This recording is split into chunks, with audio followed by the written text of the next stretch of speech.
सलग 2-3 दिवस पावसाचं वातावरण चालू होतं. असं वाटत होतं की जसं काय पावसाळ्यात चालू झाला. आणि पाऊस चालू झाला की आमच्यासारख्या खादाड लोकांना काहीतरी असं गरमागरम खाऊ वाटत असतं.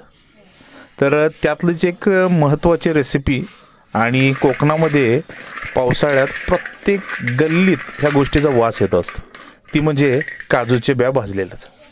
ह्या काजूच्या ब्या भाजा लागलं की अख्खंड गल्लीला कळते की कुठं ना कुठं तरी ह्याचा कार्यक्रम चालू आहे.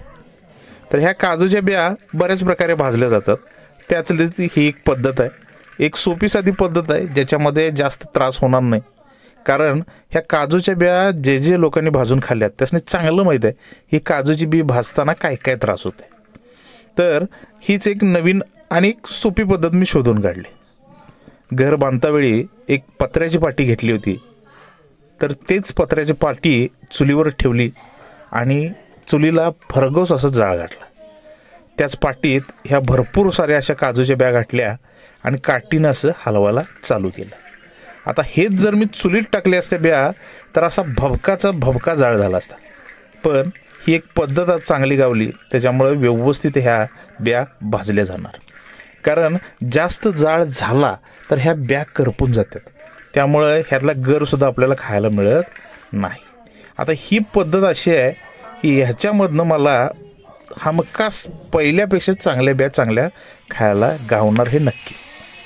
तर जसं जसं ह्या बॅग गरम व्हायला लागल्या तर जाळ न लागता सुद्धा ह्या पत्र्याच्या पाटीत व्यवस्थित ह्या ब्या भाजायला चालू झाल्या. तर तुम्ही बघू शकताय की ज्यावेळी बी एक 50% भाजली जाते तर त्यावेळी ह्या बीला असा जर किंवा असं हे तेल सुटतं. आता ह्या तेलाची औषधंसुद्धा केली जातात, पण ते काय आपलं काम नाही. आता बघा ह्या कसा जाळ लागतोय, हे बघा. म्हणजे जसं काय रॉकेल पेट्रोलला आग लागते तशी ह्या बेलला आग लागलेली आहे. तर हळूहळू इकडे तिकडे बी करून ही भाजून घ्यायची. आता कसं आहे, हा ट्राय माझा पहिलाच होता, त्यामुळे जरा सांभाळून करायला चालू होतं. तर बीला जास्त काय भाजू दिलं नाही. जवळपास एक 80% बी भाजली असेल आणि ही पाटी मी पलटी केली. जरा सावधानगी जरा जास्तच पाळावी लागते. तर 80% बी भाजल्यावर मी असे हे पलटी टाकले. तर थोडं अस्ताव्यस्त होतं, घरातल्यांच्या 4 शिव्या बसतात, पण काय करणार, काजूची बी खायची म्हणल्यानंतर 4 शिव्या ह्या खाव्याच लागणार. तर तुम्ही बघू शकताय आपल्या जवळपास एक 70-80% तरी ही बी भाजलेली आहे. आणि ह्याचं कारण फक्त एकच आहे, मला अखंड काजूगर काढायचा होता आणि त्याच्यासाठीच मी हे सगळी खटाटोप केला होता. तर चला फोडूया काजूच्या ब्या आणि बघूया अखंड गर निघतोय काय. आपलं कायमचं कोकणातलं हत्यार म्हणजे फोकणं, जे बऱ्याच गोष्टीसाठी वापरलं जातं. तर बघा तुम्ही, हे बघा काजूचा गर अतिशय व्यवस्थित निघलेला आहे, तो पण अखंड.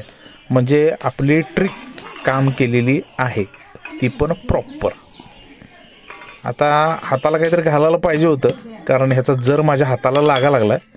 पण आता काय असू दे, ह्यावेळी चालवून घेऊया. तर तुम्ही बघू शकताय आपण 80% बी भाजल्यामुळं हा गर व्यवस्थित निघाला, म्हणजे अखंड बी निघा लागले. कारण सहसा ही बी अखंड निघत नाही भाजल्यावर. अशा भरपूर बिया आम्ही भाजून खाल्ल्यात पावसाळ्यात आणि ही ट्रिक मी पहिल्यांदाच केली आणि सक्सेसफुल झालेली आहे.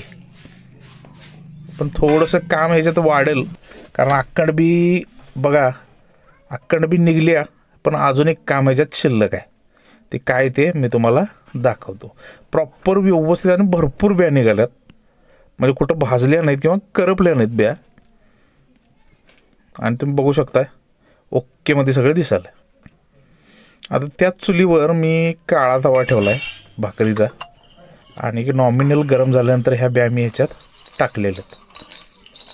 आता हे बी डायरेक्ट खात नाहीत हे तुम्हाला पण माहीत असेल, कारण त्याच्यावर आहे फोलपट आणि हे फोलपट कडू असते एकदम. तर ह्या बीला असंच मंद जाळावर भाजून घ्यायचं, जेणेकरून हे करपणार पण नाही आणि आपलं कामसुद्धा होऊन जाईल.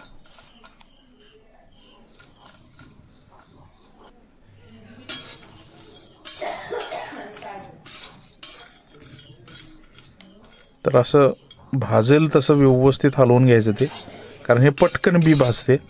जसं आपलं शेंगदाणं भाजतात पटकन, सेम त्याच पद्धतीने काजू बी पटकन भाजते. आता मगाशी मी म्हटलं होतं 80% भाजले, 80% आपण भाजून घेतले. तर कारण 20% आता आपण इथं भाजले. आणि 20% भाजल्यामुळे काय होणार हे पण तुम्हाला मी सांगतो. बऱ्याच काजूच्या कंपनीमध्ये ह्या ब्या सोलायसाठी दिल्या जातात आणि वजनावर त्या परत घेतल्या जातात. ह्याचा काजू आणि ह्या काजूच्या फुलपाटांना ही फुलपाटं काढणं लय अवघड असते. त्यामुळे ह्याच्यासाठी किलोवर हे भाजायला दिले जातं, म्हणजे फुलपाटं काढायला दिली जातात. आणि हे भाजल्यामुळे बघा, हे बघा एकदम अलगद ह्याचं कवरवरचा निघालेला आहे. बी मोडली, पण प्रत्येक बी मोडत नाही. तुम्हाला दाखवण्याच्या नादात ती मोडल्या आणि आपला प्लॅन सक्सेस झाला आहे. तर अशाच गोष्टी करत राहा. तुम्ही जर गावातलं असेल तर गावाचं गाव पण टिकवा, कारण ह्या अशाच गोष्टी आपल्या गावाकडल्या आहेत ज्या गावाचं गाव पण टिकवतात. व्हिडिओ आवडला तर नक्की लाईक करा, शेअर करा, सबस्क्राईब करा. धन्यवाद.